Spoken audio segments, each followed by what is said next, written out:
Hoy vamos a charlar con una persona que en ella puedo confluir varios temas sobre los que me interesa hablar, que es Álvaro Sicarelli, que fue, asesor de Elisa Carrió, de Gabriela Michetti, de Javier Milei cuando fue diputado, que es académico y que acaba de sacar un libro que se llama La guerra de las superpotencias, y que habla mucho básicamente habla de una posible conflagración entre China y los Estados Unidos.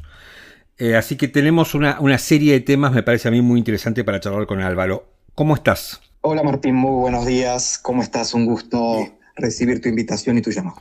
Gracias por atenderme. Bueno, voy a arrancar por acá, por lo que pasó en la Argentina hace una semana, que es el resultado electoral, donde, teníamos en un momento un gobierno donde todo el mundo decía el gobierno se cae, entra el gobierno de los Estados Unidos a sostener al gobierno argentino, el gobierno argentino gana las elecciones. Sobre esto me parece que después hay un montón de cosas para preguntarte a nivel geopolítico inclusive.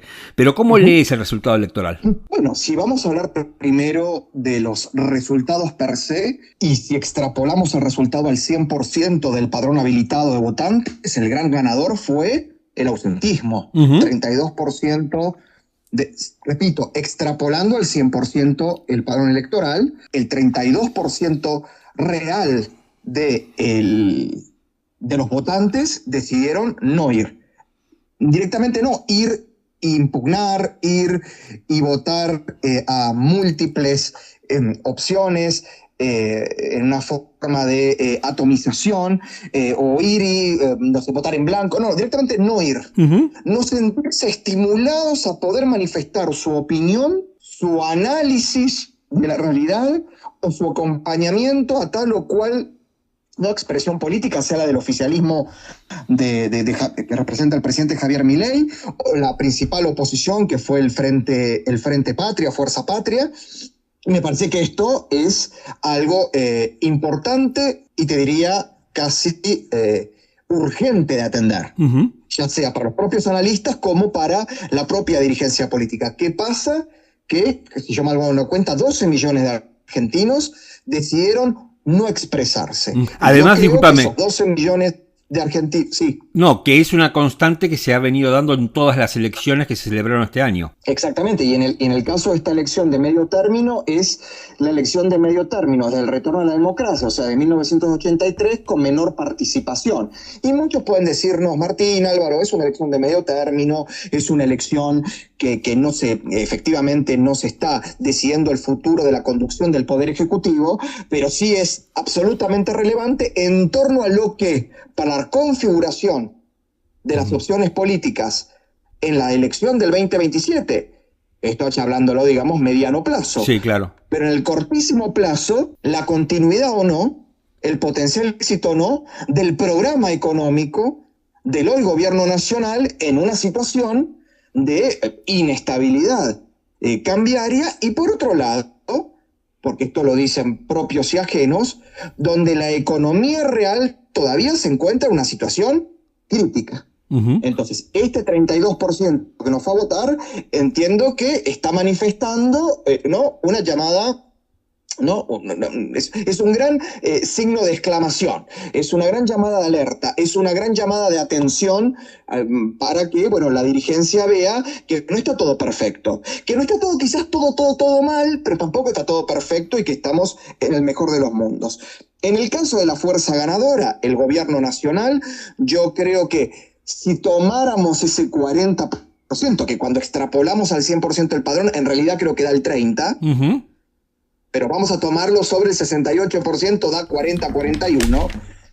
Mi análisis es, ahí se consolida un 30% de núcleo duro del mileísmo, sí, de aquel que va a acompañar al presidente Milei, fracase o no, sea exitoso o no, en torno a su propia gestión, porque lo que acompaña es un cúmulo de ideas, un modelo de país y una visión en múltiples agendas que el presidente Milei ha sabido exitosamente representar y comunicar. Y después un 11-12 puntos más, que yo entiendo que son prestados, de gente que en realidad teme más por el retorno del pasado que estar absolutamente conforme con los resultados de la gestión del presidente. A ver, un poco lo que me estás planteando. Bastante parecido a lo que sucedió en el escenario del balotaje del 2023. Me sacaste. Por un lado te quiero decir que fue muy exitoso el gobierno en estar consolidando un 25-30% de un núcleo duro, casi te diría lo que en su momento, que ya empezó a flaquear, consolidó el kirchnerismo barra cristinismo. Pero por el otro lado hay un 11, 12, y si hubiera votado parte de ese electorado del 32% que no fue a votar, podría llegar hasta quizás al 15, 16, que le está yendo el presidente Milei. La cosa no está bien, el éxito, entre comillas, del programa económico no derrama, principalmente a la clase media, no se reactiva la microeconomía, pero todo lo que se ofrece como alternativa a vos es el pasado y es lo peor. Entonces te vuelvo y quizás por última vez, a renovar el plazo fijo, ¿no? Político, para que además eliminar para siempre el riesgo Cuca, darte un mayor respaldo legislativo que con aliados te va a obligar desde, no sé, el 15 de diciembre de este año, con el inicio de las sesiones extraordinarias, si eso lo convoca el Poder Ejecutivo, hasta julio del año que viene, bueno, ya sacar 3 o 4 leyes que efectivamente mejoren, ¿no? Ya no solo las variables macroeconómicas, sino también las reglas de juego de la economía real, la reforma tributaria, la reforma laboral, un marco aún más atractivo para la inversión de cara al pequeño y mediano empresario y también al emprendedor, al profesional monotributista, jubilado que aportó 30, 40 años, ¿no? Sí, ahora, me parece que a partir de ahora, un poco en base a lo que estás diciendo y a lo que hemos visto, digamos que esta segunda parte del gobierno depende absolutamente de Milei, ¿no? Porque ya el Congreso no va a ser no va a haber ese enfrentamiento que veníamos viendo los últimos 6 meses, te diría. El peronismo está bastante golpeado y minimizado, no hay una gran oposición enfrente. La alianza con los Estados Unidos creo que después de la victoria se va a fortalecer, o al menos lo que dijo Trump es que no se van a ir. Me parece que tiene casi toda la cancha a su favor, ¿no? Mientras él no se tire un tiro en el pie. Claro, bueno. Como desgraciadamente en estos 2 años hemos visto, ¿no? Muchos ejemplos.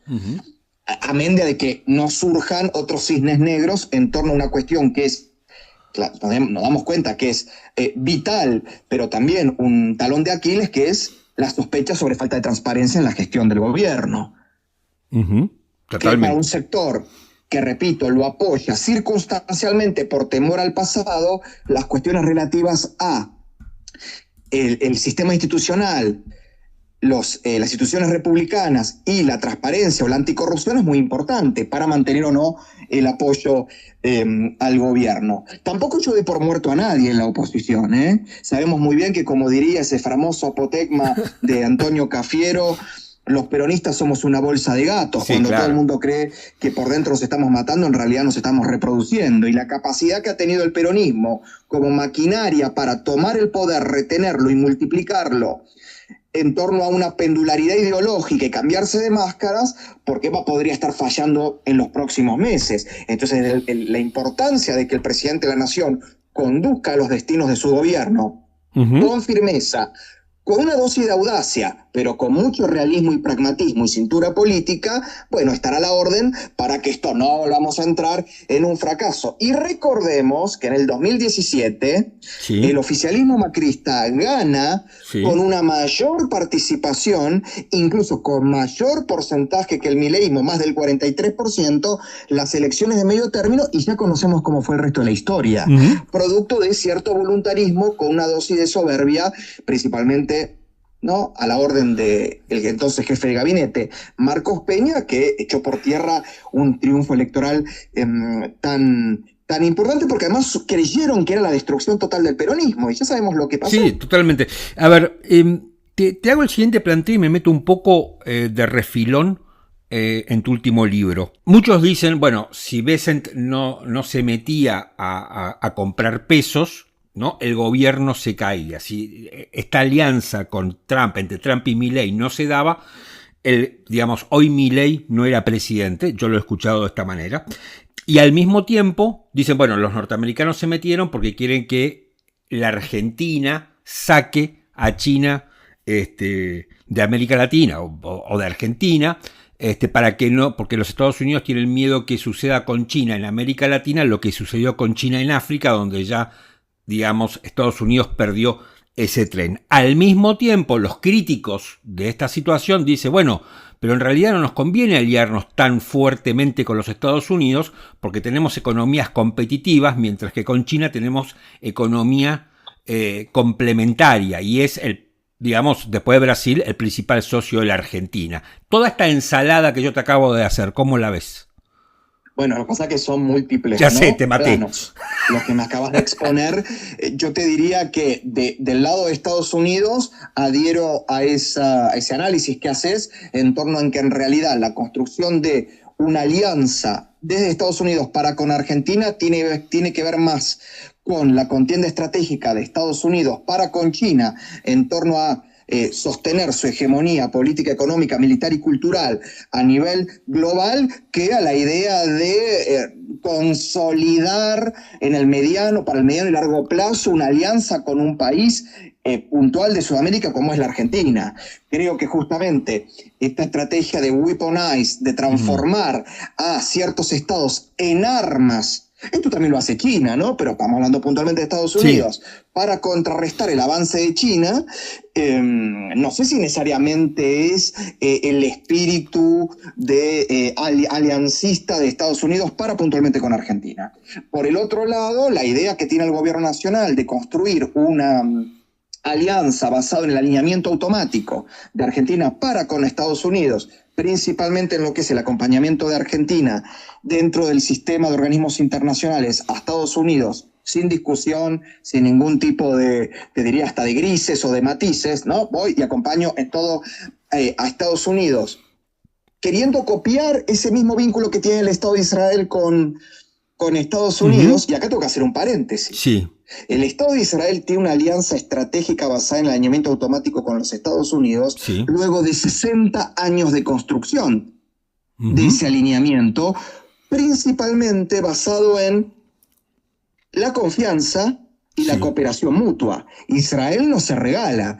Israel hace 60 años, o desde en estos 60 años, ha recibido como asistencia directa e indirecta, militar y civil, no menos de $500.000 millones por parte de Estados Unidos. Efectivamente, Israel es un pivot geopolítico de Estados Unidos en Medio Oriente, es el principal aliado de Estados Unidos en los organismos internacionales para bloquear o no decisiones que se tomen y que puedan afectar la estrategia de seguridad nacional norteamericana, pero repito, Israel ha recibido más que buenos beneficios por acompañarlo. La gran pregunta es, en 2 años, y más que los salvatajes y los apoyos verbales, ¿podemos nosotros construir esa alianza en torno a un alineamiento automático? Y más cuando decís vos, nuestra economía está anclada casi en más de un 40% con la economía china. Y te lo dice alguien que es un férreo defensor de la participación y del alineamiento de Argentina con el mundo libre. Claro. Que lo lidera Estados Unidos, pero que es una amplia gama de naciones americanas, europeas, asiáticas, algunos norafricanos, otros del Golfo Pérsico, donde Argentina tiene múltiples oportunidades, si tuviera una política exterior clara, para poder vincularse política y económicamente. El argumento sobre Israel que acabas de decir recién, yo te lo escuché por primera vez en una excelente entrevista que te hizo Hernán Iglesias Sila para Seúl Radio, y al mismo tiempo él te preguntaba sobre cómo veías vos la política del gobierno con relación a Estados Unidos. Aclaro que esta entrevista creo que fue por el mes de abril, fue mucho antes de estas relaciones recontracarnales que tenemos, y vos las caracterizaste como volátiles y erráticas. ¿Seguís pensando lo mismo? ¿Esa opinión es de ese momento y hoy quedó desactualizada? No, yo en realidad caractericé de volátil y errática a la política exterior argentina, no al vínculo con Estados Unidos. Si algo que en lo poco que está solidificada la política exterior argentina, veremos ahora con la gestión del nuevo canciller Kirchner, es en el vínculo con Estados Unidos. Ahora repito, te nombré que dentro del mundo libre, sí, Occidente más las grandes naciones democráticas que se encuentran ubicadas en múltiples regiones que te nombré, Argentina no tiene una política clara. Uh-huh. No tiene una política clara, no tiene una estrategia.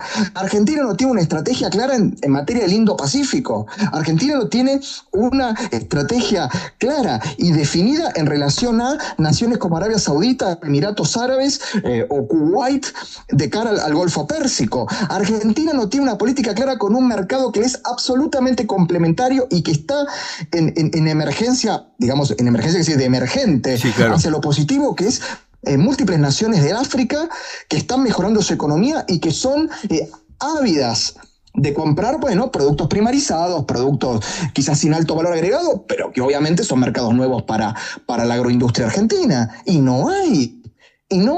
O lo que hay es, se está fortaleciendo acuerdos que se firmaron en gestiones anteriores, principalmente durante la gestión de Mauricio Macri. El acuerdo Unión Europea-Mercosur no ha avanzado porque Argentina obviamente también tiene una posición crítica en torno al Mercosur, posición que en gran parte acompaño, pero que tiene que estar también dentro de una estrategia y que no es solamente verbalizar críticas desde un posicionamiento ideológico, sino sentarse en las mesas de negociaciones, tener un equipo de negociadores inteligente que represente tus intereses. Y ni hablemos ahora encima el vínculo con China, que está en una situación realmente crítica. Claro. Entonces, lo que yo critiqué como volátil y errático no es el vínculo con Estados Unidos. Okay. Que repito, hoy sirve más a los intereses de Estados Unidos que a los de Argentina en torno al mediano y largo plazo. Y perdóname, Martín, que acá tengo que hacer también un hincapié. Seguimos siendo un país cortoplacista. Totalmente. Sí. Tenemos un Estado y una administración pública al servicio del corto plazo. ¿Por qué? Porque tenemos que estar siempre apagando focos de incendio en múltiples lugares y tapando baches y estando siempre al borde del abismo de la espiralización de la crisis económica. Bueno, la Argentina con Estados Unidos no es bueno para nosotros. A ver, históricamente la Argentina con Estados Unidos lo que siempre va a pedirle es plata o que le haga el lobby del Fondo Monetario. Digo, no es de este gobierno, es de siempre. No, bueno, yo ahí tengo que hacer una diferencia. Yo creo que el vínculo que tuvo la gestión del presidente Carlos Menem y del presidente Macri estuvo más, me parece, fue más amplio, ¿no? En el caso, recordemos que Argentina tuvo en su vínculo, mal llamado relaciones carnales, con Estados Unidos, en la época de Ditela, logros que hoy no se replicaron más. Del Vamos, por ejemplo, Argentina empezó a participar en los organismos internacionales enviando directores y altos funcionarios que antes tenía vetado esos lugares gracias a el apoyo de los Estados Unidos. Tuvimos exhibición de visa, fuimos declarados gran aliados extra-OTAN con beneficios comerciales, turísticos, de intercambio de información sensible en materia de seguridad, materia de defensa, materia de inteligencia, muchos aspectos que, bueno, fue un periodo de importantes inversiones norteamericanas en Estados Unidos, en Argentina. Eso hay que reconocerlo. ¿Que sirvió a transformar a la Argentina en un país desarrollado? Claramente Argentina no se transformó en un país desarrollado. Pero ahí hubo algo más. Perdón, y otra cosa, Martín. Sí. Recordemos a quienes teníamos como los cerebros de la política exterior entonces. Primero estuvo Domingo Cavallo, sí, claro. Después estuvo Guido Ditela, a la par estaba Carlos Escudé como jefe de asesores y casi como director de planificación de la política exterior argentina. Estamos hablando de gente muy preparada y gente formada en política exterior y en geopolítica, que además le ponía, en el caso de Ditela y de Cavallo, que eran economistas, un alto componente económico. Pero ¿sabés qué, Martín?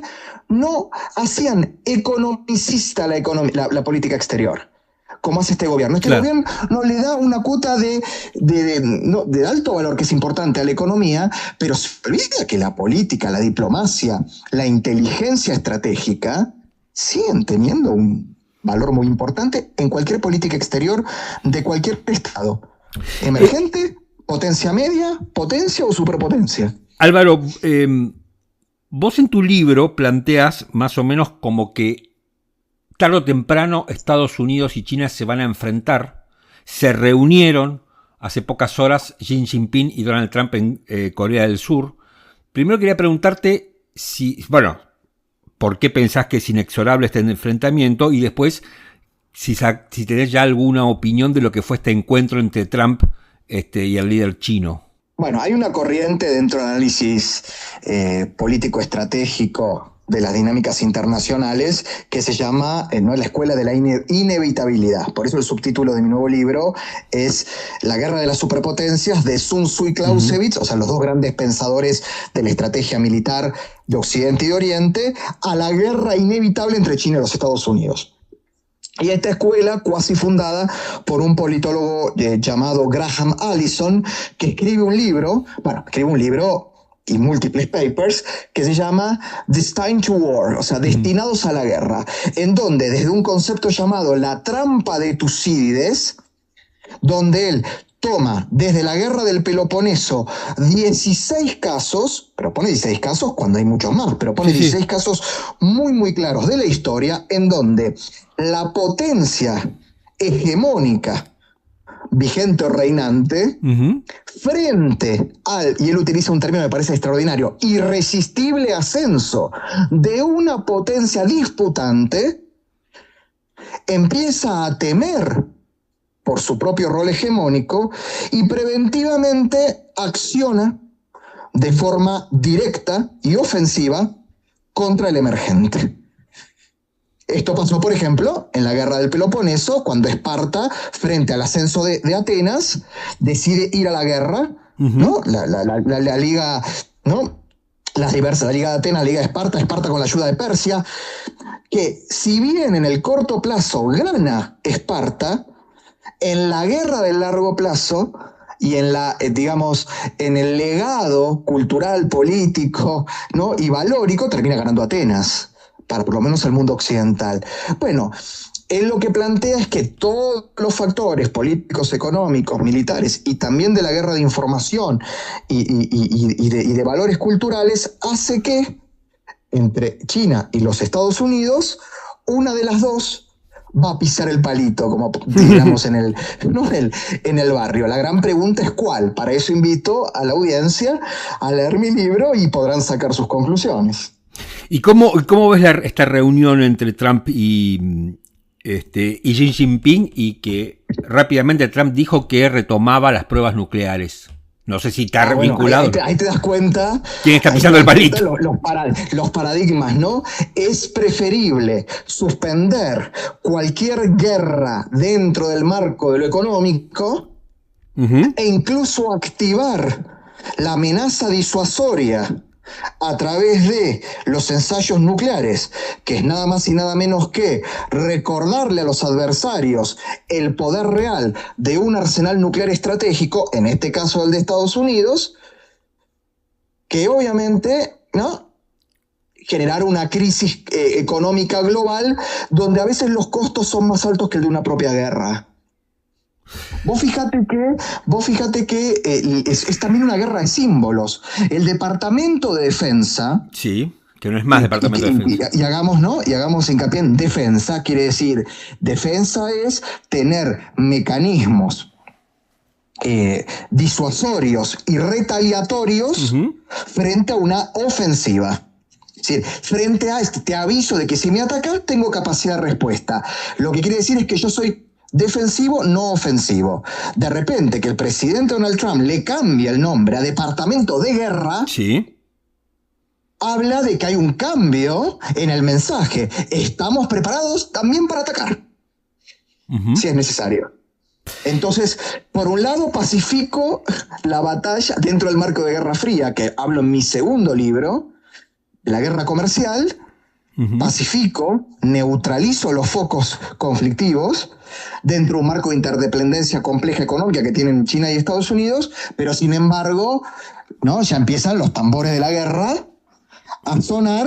Bueno, algunos dirán, sigue siendo una estrategia de disuasión. Bueno, Vos creo que es... Lean el libro y verán que quizás hay otros parámetros que podrán decir lo contrario. Te hago un par de últimas preguntas. No me acuerdo si es... Vos me mandaste tus 3 libros y creí leer en el segundo algo así como que hay una nueva Guerra Fría en la que Rusia fue reemplazado por China.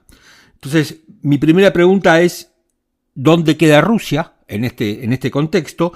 Y la segunda es que vos hablaste algo así que lo contrario a guerra no es paz, sino que es comercio. Bueno, vamos por parte. Exactamente, mi segundo libro publicado se llama El Gran Juego, la Guerra Fría entre China y los Estados Unidos, donde efectivamente planteo que estamos en una fase de profundización de una guerra fría, de cara, yo digo, una paz caliente, entre estas dos superpotencias, China y Estados Unidos, que se da en múltiples áreas, ¿no? La biotecnología, la guerra comercial, la batalla por los recursos energéticos, la guerra informativa y la batalla cultural, la inteligencia artificial, la diplomacia de vacunas. Tenés múltiples ámbitos en donde hay siempre un tire y afloje, pero se trata de evitar que la piola nunca se corte, llegar hasta el borde del abismo y nunca caer en él. ¿Por qué digo la profundización? Porque la profundización es lo que acelera, esto que te digo, ¿no? Hacia la paz caliente, que ya para mí estamos entrando con estos cambios de paradigma en las estrategias de seguridad global que tienen tanto China como Estados Unidos. ¿Por qué creo que China logró, tras la anterior Guerra Fría, ser este nuevo actor? Porque por sobre todas las cosas China, una cultura de casi 6.000 años de historia, donde la paciencia y donde el conocimiento del adversario es una virtud estratégica, y donde más que avanzar y tomar posiciones, es mejor rodear y condicionar al adversario para transformarlo en un aliado hasta forzoso, hizo que aprendieran de las lecciones de la historia y de todos los errores que cometió la Unión Soviética, principalmente en el campo económico, en el campo científico-tecnológico, y además en una visión muy occidental, más parecida al ajedrez que algo donde cometió un error la Unión Soviética, para suerte y alegría de todos los que defendemos la libertad, de lo que se denomina la hiperextensión. Los imperios, cuando se extienden territorialmente más de lo que los propios recursos genuinos le permiten solventar, entran en crisis. Le pasó al Imperio Romano, le pasó a varios. ¿Por qué? Porque cuanto más te extendés, más capacidad desde el centro de poder, o sea, desde Moscú, tenés que tener para poder controlar lo que pasa, no sé, vamos a suponer, en Cuba, en Afganistán, en Corea del Norte, ¿no?, que en la propia Unión Soviética. Y China aprendió de eso. Bien. Por eso China se modernizó económicamente con Deng Xiaoping, por eso China con Jiang Zemin hizo ingresar al poder, al núcleo del poder, que es el Partido Comunista, a los empresarios. Por eso Hu Jintao hizo direccionar grandes masas de recursos económicos que se generaron por el éxito económico de Deng Xiaoping a el desarrollo científico y tecnológico.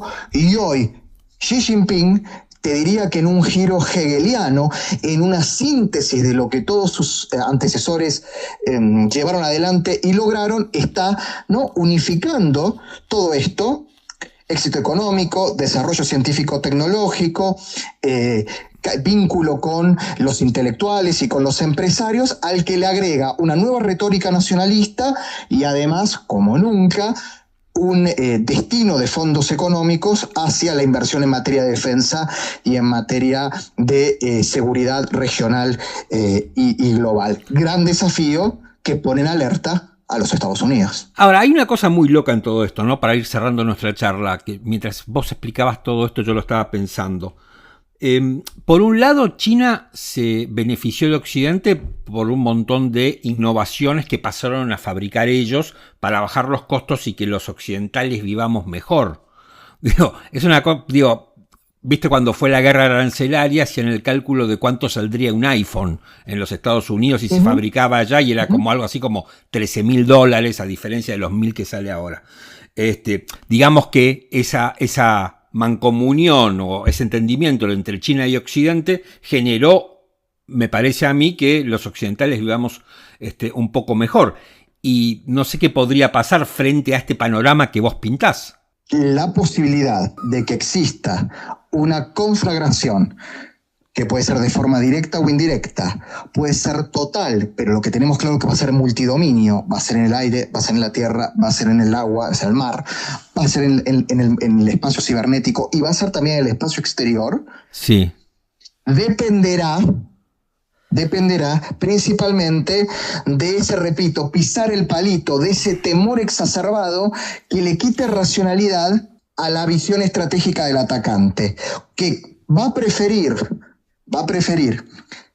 poner en riesgo estabilidad económica, va a preferir poner en riesgo todo el campo comercial y de intercambio que pueden tener incluso los propios dos contendientes antes de resignar cuota de influencia política real. Por eso es llamativo lo que está haciendo Trump, que obviamente yo estoy permanentemente recibiendo información y trato de ir analizando. Yo no soy Nostradamus, no tengo una bola mágica y lo que hice con mi nuevo libro hace 2 años fue tomar información, ir viendo la evolución de las estrategias de ambas superpotencias para sacar mis conclusiones. Claramente esas estrategias, y más con personalidades tan potentes como la de Trump y Xi Jinping, pueden cambiar. O sea, efectivamente, yo hablé en mi libro sobre la posibilidad de una reactivación de los ensayos nucleares por parte de Estados Unidos y de China. Esto lo escribí en septiembre del año pasado. Acaba de anunciarlo Trump. ¿Soy Nostradamus? No, voy viendo una tendencia.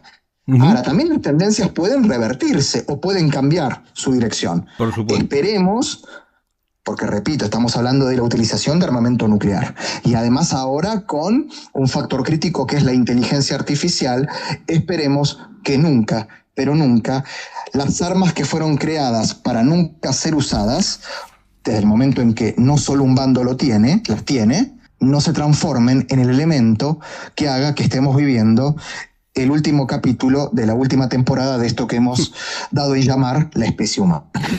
Álvaro Zicarelli, muchísimas gracias por esta charla, me encantó. No, por favor, Martín, muchísimas gracias a vos por la gentileza. Un abrazo.